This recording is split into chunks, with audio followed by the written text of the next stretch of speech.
কক্সবাজারের টেকনাফে সাগর পথে মালয়েশিয়াগামী ট্রলার থেকে রোহিঙ্গা সহ ৫০ জন ভুক্তভোগীকে উদ্ধার করেছে বাংলাদেশ কোস্ট গার্ড। একই অভিযানে মানব পাচারের সঙ্গে জড়িত ৯ জন পাচারকারীকে আটক করা হয়েছে।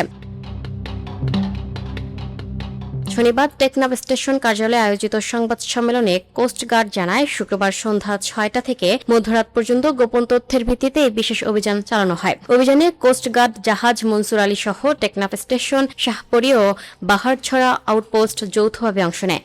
পরে টেকনাফের বাহারছড়া উপকূলে সন্দেহজনক একটি ট্রলারকে থামার নির্দেশ দিলে পাচারকারীরা পালানোর চেষ্টা করে। ধাওয়া দিয়ে ট্রলারটি জব্দ করার পর ১১ জন রোহিঙ্গা ও ৩৯ জন বাংলাদেশি নাগরিক সহ মোট ৫০ জনকে উদ্ধার করা হয়।